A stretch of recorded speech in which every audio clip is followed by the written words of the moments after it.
जरा सोचो, अचानक से तुम्हारे अंदर ताकत आ जाए दीवारों के आर पार जाने की। कुछ ऐसा ही होता है कैशा के साथ। ये कहानी है कैशा नाम के एक लड़के की जो अपने अंकल के साथ जादू दिखाया करता था। वो अपने दोस्त के साथ किराए के एक कमरे में रहता था और उसकी मालकिन काफी बार उसे किराया देने को कह चुकी थी। उसे अपने अंकल से भी जादू ठीक से न दिखाने के लिए डांट फटकार पड़ती रहती थी। कुल मिलाकर उसकी जिंदगी बेकार ही चल रही थी। एक रात शो के बाद उसने एलिसिया नाम की एक खूबसूरत रिपोर्टर को देखा। उसकी सुंदरता देखकर उसकी आंखें बस वहीं टिकी रह गई, लेकिन उसके अंकल ने उसे डांट कर बाहर भगा दिया। एलिसिया ने बाद में कैशा से मिलकर उसके जादू के बारे में बात की, क्योंकि असल में वो जादू के बारे में एक आर्टिकल लिख रही थी। एक दिन एलिसिया अपने बॉयफ्रेंड के साथ उनका शो देखने आ गई। उसे किसी और लड़के के साथ देखकर कैशा के तो दिल के अरमान आंसुओं में बह गए। जादू में उसका ध्यान लगा नहीं और पूरे शो की ऐसी तैसी हो गई। फिर उसके अंकल ने एलिसिया को इंसान काटने वाला जादू दिखाने के लिए बुलाया, लेकिन उसकी बजाय उसका बॉयफ्रेंड ऊपर आ गया। उसे देखते ही कैसिया के तो दिल में कांटे चुभ रहे थे। वो तो उसके बॉयफ्रेंड को असलियत में काटने वाला था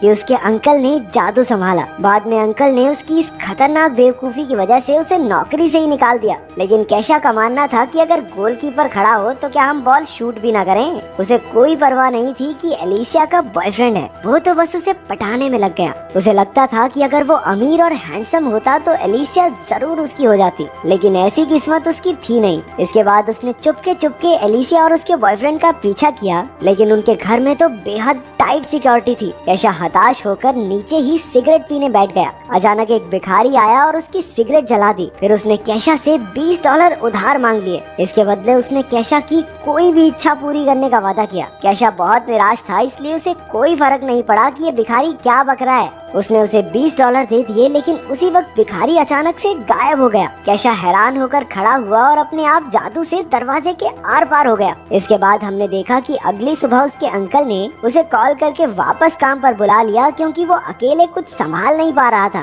कैशा नींद में ही उठा और उसने जमीन पर पड़े ढेर सारे डॉलर्स पर ध्यान ही नहीं दिया। उसे तो ये भी एहसास नहीं हुआ कि वो दरवाजे के आर पार होकर जा रहा था। तभी उसने खबर सुनी कि एक बैंक में चोरी हो गई है और वहाँ किसी के भी घुसने का कोई सुराग नहीं मिला था। तब जाकर कैशा को याद आया कि पिछली रात आखिर हुआ क्या था। उस दरवाजे के अंदर घुसकर वो हैरान रह गया। उसे लगा कि ये सब एक सपना है, इसलिए उसने चेक करने के लिए अपने सर पर एक ईंट दे मारी, लेकिन उसे कोई चोट नहीं आई। अब ये साफ था कि उसे दरवाजे दीवारों में से आर पार होने की सुपर पावर मिल गई है। इसके बाद वो गलती से एक बच्चे के कमरे में पहुंच गया जो बीमार था। बच्चे ने कहा कि वो अंतरिक्ष में जाना चाहता है और वो ये भी जानना चाहता था कि कैशा अंदर कैसे आया। लेकिन कैशा के सर पर तो बस एलिसिया की धुन सवार थी। उसने अपनी शक्तियों से ऊपर जाने का फैसला किया। कहीं लोग म्यूजिक बना रहे थे तो कहीं आत्माओं से बातें करने की कोशिश में लगे थे। उसने उनसे एलिसिया का पता पूछा और दीवार के आर पार चला गया, जिसे देखकर उनमें से एक आदमी तो बेहोश हो गया।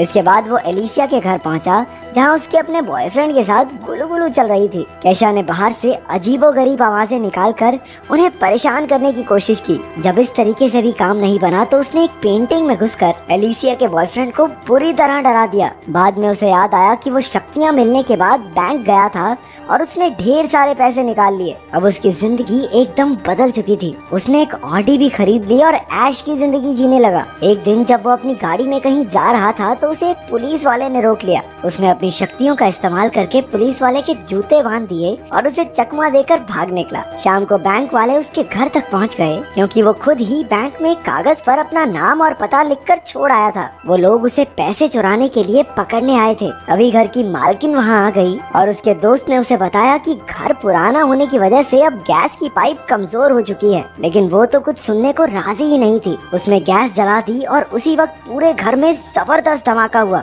अगर कैशा अपनी शक्तियों का इस्तेमाल करके उन्हें ना बचाता तो सब के सब जलकर खाक हो गए होते। इसके बाद कैशा और उसका दोस्त एक बड़े घर में रहने लगे। अब कैशा की बाकी लड़कियों से मिलकर जिंदगी के मजे लूटने की बारी थी। लेकिन जैसे ही उसने अपनी सॉक्स निकाली, वो एक ही झटके में पूरी बिल्डिंग से नीचे जा गिरा। क्योंकि कैशा ने धमाके में उन बैंक ऑफिसर्स की भी जान बचाई थी, इसलिए उसका एहसान चुकाने के लिए उन्होंने उसे चोरी के केस में बचा लिया। आखिरकार अब उसकी सारी प्रॉब्लम्स खत्म हो चुकी थी। अब वो फिर से एलिसिया से मिलने पहुंचा। उसने देखा कि वो किसी बात पर अपने बॉयफ्रेंड से झगड़ रही थी। कैशा ने दीवार में से निकलकर उनकी सारी बातें सुन ली और उसे समझ आ गया था कि कैशा को कैसा बॉयफ्रेंड चाहिए। अब वो उसका दिल जीतने की कोशिश में लग गया। खैर उस भिखारी ने उसे शक्तियाँ अच्छे कामों के लिए दी थी, लेकिन लड़की पटाना भी अच्छा ही काम है। अगले दिन उसने एलिसिया की फेवरेट गाड़ी पॉर्श खरीद ली और हाथों में फूल लेकर एलिसिया के बाहर आने का इंतजार करने लगा। उसके आते ही कैशा ने अपने प्यार का इजहार कर दिया, लेकिन एलिसिया को ऑफिस के लिए बहुत देरी हो रही थी, इसलिए वो कैशा की बात को अनसुना करके उसकी गाड़ी में बैठकर उसके साथ चल दी। उसके बॉस ने उसे लेट होने पर खूब डांटा और कैशा ने भी ये सब देख लिया। जब एलिसिया के बॉस की नजर कैशा पर पड़ी तो वो डर के मारे अपने घुटनों पर बैठ गया। कैशा की वजह से एलिसिया को एक इंटरनेशनल लेवल की न्यूज कवर करने का मौका भी मिल गया। एलिसिया ने कैशा को $200 देकर फटाफट वहां तक पहुंचाने को कहा। वो तो मीडिया पास दिखाकर अंदर चली गई, लेकिन कैशा को सिक्योरिटी वालों ने पकड़ लिया। लेकिन उसे भला कौन रोक सकता है। वो अपनी शक्तियों का इस्तेमाल करके दीवार के पार चला गया। वो अंदर जाकर एलिसिया का पीछा करने लगा। अंदर एलिसिया आइसलैंड के प्रधानमंत्री से मिली और उसे उनका इंटरव्यू लेने का मौका भी मिला। वो खुशी के मारे पागल सी हो गई थी और उसने एक्साइटमेंट में कैशा को किस कर दिया। कैशा को अपनी किस्मत पर विश्वास ही नहीं हो रहा था। उसके यूं अचानक से किस करने पर कैशा बिल्कुल हक्का बक्का रह गया। अब उसे एलिसिया के साथ जिंदगी बिताने के सपने दिखाई देने लगे थे, लेकिन एलिसिया ने एक ही पल में उसके सारे सपने चकनाचूर कर दिए। उसने कहा कि उसे कैशा में कोई दिलचस्पी नहीं है। उस बेचारे का दिल एक बार फिर से टूट गया, लेकिन एलिसिया के मना करने के बाद भी उसने उसका पीछा नहीं छोड़ा।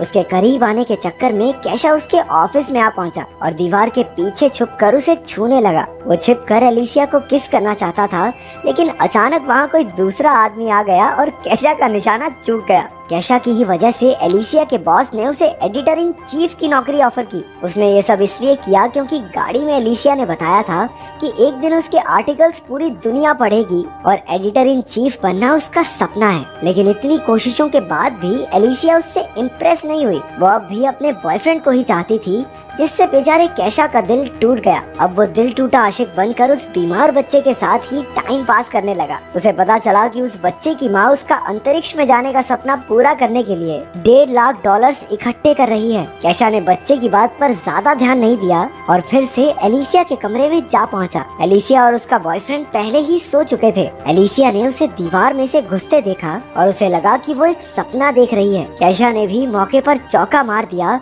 और उसे साथ लेकर दीवार के पार हो गया। फिर वो दोनों एक ट्रेन की छत में कूदकर अंदर आ गए। दोनों ने यूं ही मस्ती करते हुए पूरी रात गुजारती, लेकिन वो अब भी उससे प्यार व्यार नहीं करती थी। अब गुस्से में आकर अपना कैशा भी सस्ता कबीर सिंह बन गया और सीधा जाकर उसके बॉयफ्रेंड को मुकाबले के लिए चुनौती दे दी। लेकिन उसके बॉयफ्रेंड ने मार मार के कैशा की चटनी बना दी। उसने फिर भी एलिसिया का पीछा नहीं छोड़ा और उसके करीब जाने का मौका ढूंढने लगा। वो सिर्फ उसकी खूबसूरती पर मरता था, जबकि सच्चे प्यार के लिए एक दूसरे को समझना बहुत जरूरी है। लेकिन कैशा उसकी चाहत में अंधा हो चुका था, इसलिए ये समझदारी वाली बातें उसके पल्ले कहाँ पड़ती। एक दिन तो वो एलिसिया के चक्कर में एक लंबी सी बिल्डिंग के शीशे पर ही लटक गया और अपने प्यार का इजहार करने लगा। अरे लड़का रोमांटिक पूरा है। दरअसल वो बहुत सारे लोगों के सामने उसे प्रपोज करके उस पर हाँ कहने का दबाव बनाने की कोशिश कर रहा था, लेकिन इसी हीरोपंती में वो खिड़की से नीचे गिर पड़ा। अगर उसके पास उस भिखारी की दी हुई शक्तियाँ न होती तो अब तक तो वो भगवान को प्यारा हो चुका होता। उसे गिरता देखकर एलिसिया डर के मारे बेहोश हो गई और उसे हॉस्पिटल में भर्ती करवाना पड़ा। कैशा को डर था कि गिरने की वजह से उसके दिमाग के स्क्रू ढीले ना हो गए हों, इसलिए वो भी अपना सारा सिस्टम चेक करवाने हॉस्पिटल में पहुंच गया। तभी उसे वहाँ वो बीमार बच्चा दिखा जिससे वो बातें किया करता था। असल में वो एक लड़की थी जिसे ब्लड कैंसर था और इलाज की वजह से उसके सारे बाल झड़ चुके थे। उसने बताया कि उसे इलाज के लिए $1 लाख चाहिए और अब तक उसके पास सिर्फ $50 ही इकट्ठा हुए थे। उसकी परेशानी समझकर कैशा को एहसास हुआ कि उसे अपनी शक्तियों का इस्तेमाल लड़कियां पटाने के लिए नहीं, लोगों को बचाने के लिए करना चाहिए। इसके बाद उसका दिल पिघल गया और उसने अपने सारे पैसे उस लड़की को दान कर दिए। एलिसिया को जब इस बारे में पता चला तो वो बेहद खुश हुई। हुई। उसके लिए लड़के का सुंदर या अमीर होना जरूरी नहीं था, जरूरी ये था कि लड़का दिल का अच्छा हो। कैशा की अच्छाई से इम्प्रेस होकर वो जल्दी से उससे मिलने पहुंची। अब तक उस भिखारी ने कैशा की सुपर पावर भी वापस ले ली थी, क्योंकि अब उसकी सबसे बड़ी इच्छा पूरी हो चुकी थी। अब एलिसिया उसे चाहने लगी थी। इसके बाद वो भिखारी किसी और को ढूंढने लगा जिससे वो $20 उधार ले सके।